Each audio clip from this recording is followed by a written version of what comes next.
tried to form a pan-Arab state with Egypt and Syria and even Tunisia.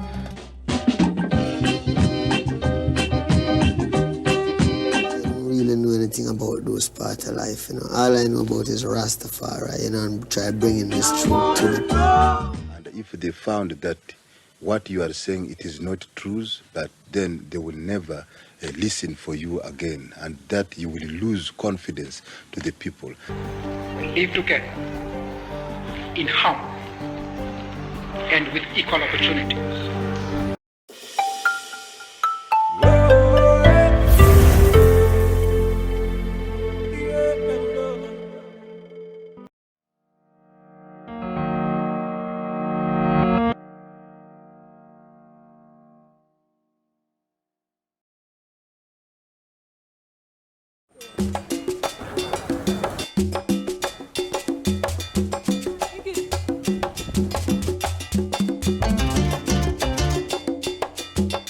Since its inception, student guild leadership is one of the important aspects the university has respected.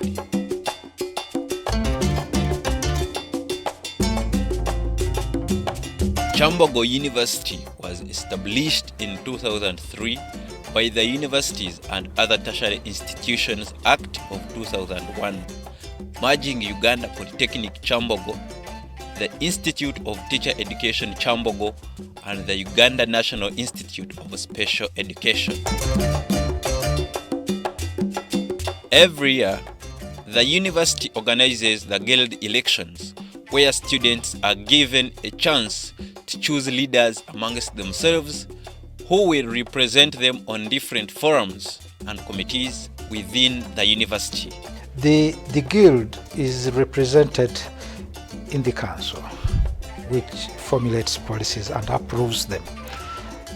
They are also represented in the committees of council, which are working committees of council where such policies are initiated, debated, and crafted.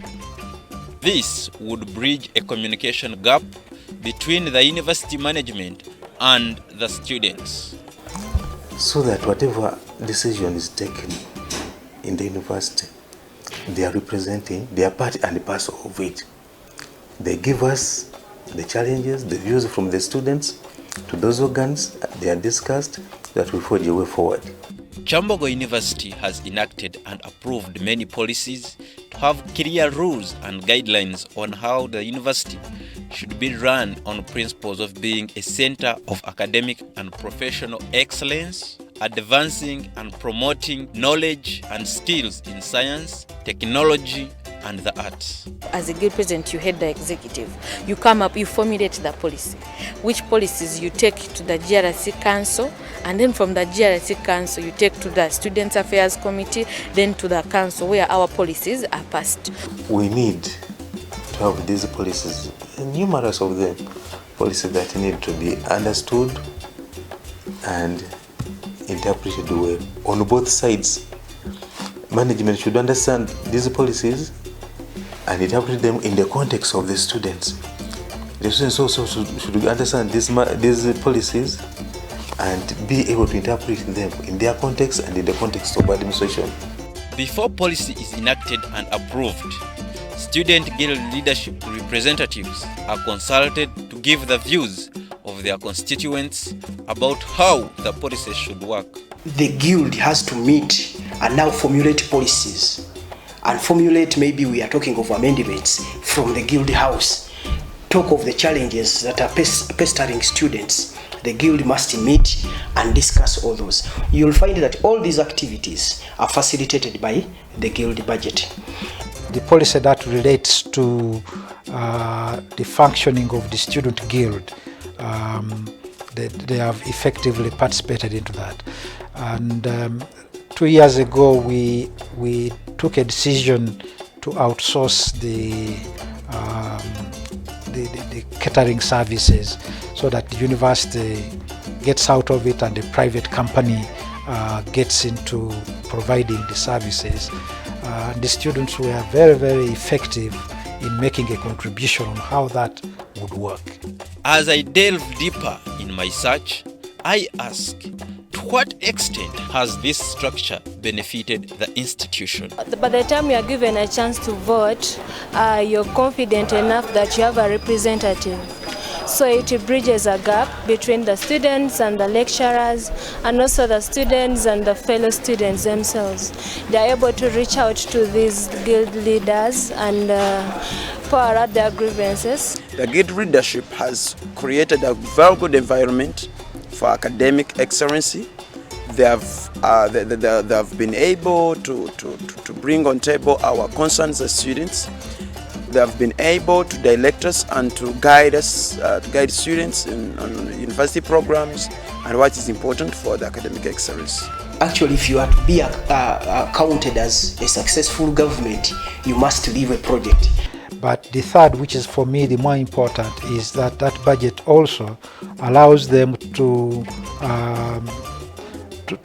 think about projects that they can do as students, which projects are then part of the university development.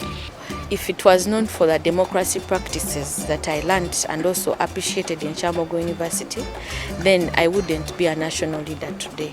And many other aspects. One of my roles at City Hall is policy formulation. Kyambogo University it taught me how to formulate policies as a member of council and also as a member of the guild, because we were in position to inform policies. So whether we wanted it or not, you had to learn. I learned from the best. I got an opportunity to sit with professors, to sit with doctors at the university council, to interact with very many university administrators who helped to mentor me. So which knowledge I am using at City Hall to come up with very good policy drafts, very good ordinances to support the people of Kampala, like the ones of the market ordinance. We have the fecal sludge ordinances. We are doing the one for street vending, and many others. Talking to different stakeholders, they advise on different areas that need improvement to make the structure and the university more efficient. The very first fundamental area for improvement, I believe, is lifting the quality of leadership. And how can this be done? I believe that this university has the capacity to organize workshops, train leaders before they come into leadership, such that we can create a very big sample space where we can pick leaders, where we can develop leaders that can come to serve this university. I would put a lot of emphasis on capacity building, and I would implore the university to also invest a lot in building the capacity of our students, because Kyambogo University has been known to have a different caliber of students. Even in their workplaces, they always stand out. I think students should really appreciate that their leadership is part of a story of the university. So they're making a contribution, and because they're making a contribution, they should be realistic in the activities and programs that they set themselves to do.